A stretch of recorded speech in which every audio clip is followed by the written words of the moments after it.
Most traders think candlesticks predict the future. They don't. A candlestick doesn't tell you what's going to happen. It tells you what just happened. The question isn't, what pattern is this? The better question is, what is this candle trying to tell me? Because every candlestick is evidence.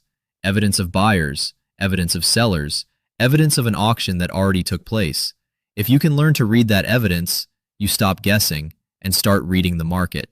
Because markets are constantly speaking. Every candle, every auction, every trading session is part of the conversation. Today, we're going to learn its language. Before we talk about bullish candles, bearish candles, hammers, or dojis, let's answer a much more important question. What actually is a candlestick? A candlestick is nothing more than a visual summary of an auction. Think about that. Every candle represents thousands, sometimes millions, of individual decisions made by buyers and sellers. Every bid, every offer, every market order, every limit order, every buyer trying to pay less, every seller trying to sell higher.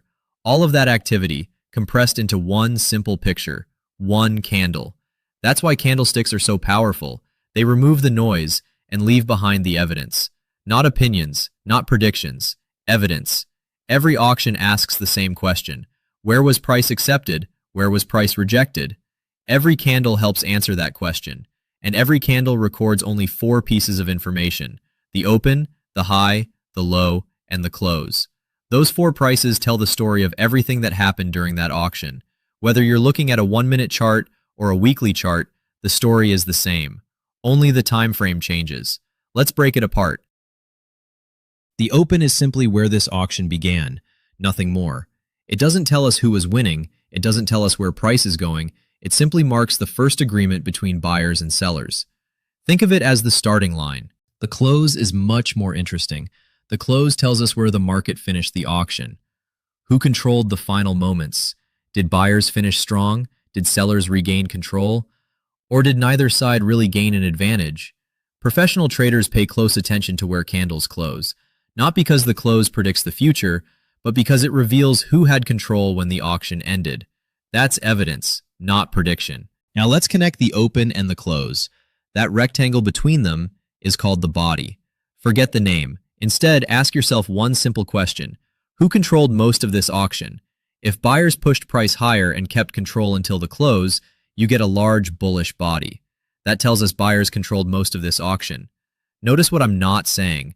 I'm not saying price will continue higher. I'm saying buyers controlled this auction. Very different. Now reverse it.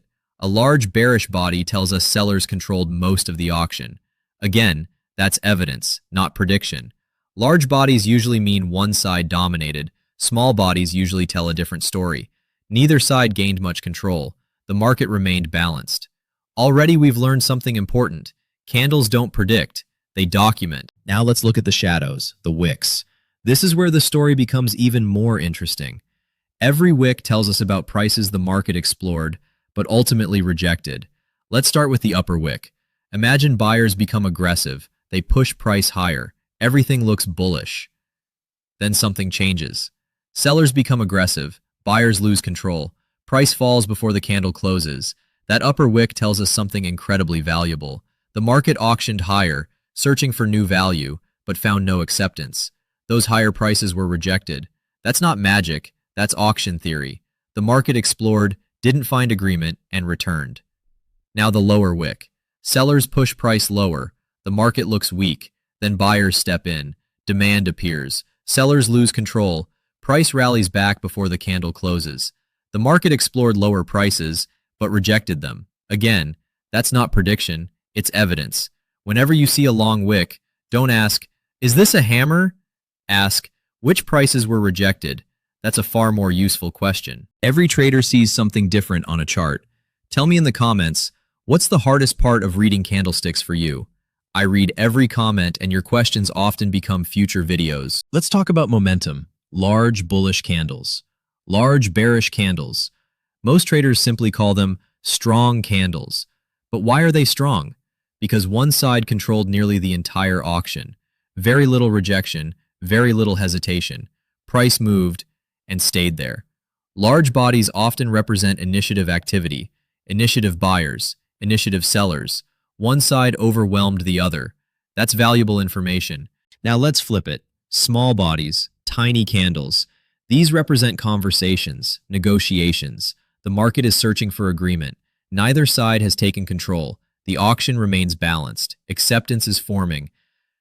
There simply isn't enough conviction yet to move price very far. Now let's look at one of the most misunderstood candles, the Doji. People love to say, the Doji means reversal. No, it doesn't. A Doji simply means the market opened, traveled, and eventually closed very near where it started. Neither buyers nor sellers maintained control. That's all we know, nothing more. A Doji after a strong trend may suggest exhaustion. A Doji inside a balance area may mean absolutely nothing. Context creates meaning. The candle provides information. Context tells you what that information means. Never separate the two. Now the famous hammer. Forget the name. Read the auction. Sellers attacked. Price moved lower. Buyers became aggressive. Lower prices were rejected. The auction finished much higher. Now ask yourself the important questions. Where did this happen? At value? Away from value? Near yesterday's VWAP? Near an orb level? At prior acceptance? After a downtrend? Inside balance? Outside balance? That's where meaning comes from, not from the shape, from the location, from the context. The shooting star. Same story, different direction. Buyers attacked, price auctioned higher, then sellers took control. Higher prices were rejected. The market refused to accept those prices. Again, price explored, found no acceptance, and returned. That's the story. Here's the mistake almost everyone makes.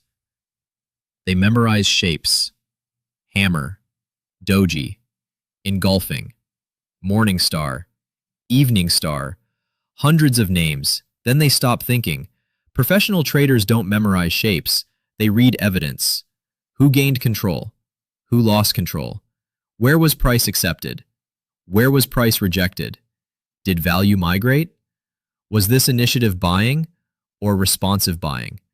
Those are the questions that matter, because context creates meaning, not candle names. Candlesticks don't predict the future. They explain what just happened. Your job is to decide what that means next. The better you understand the language, the easier it becomes to read the auction, because the market is speaking to you every single candle, every single day. You just have to learn the language. In our next Read the Market lesson, we'll build on this foundation by learning how individual candles combine into conversations, trends, and complete auction stories. Thanks for watching. If you found this helpful, like the video and subscribe so you don't miss the next lesson. Here at Traders Workshop, we're not trying to predict the market. We're learning to understand it, because markets are auctions, and every auction leaves clues. Read the market, understand the auction. I'll see you in the next workshop.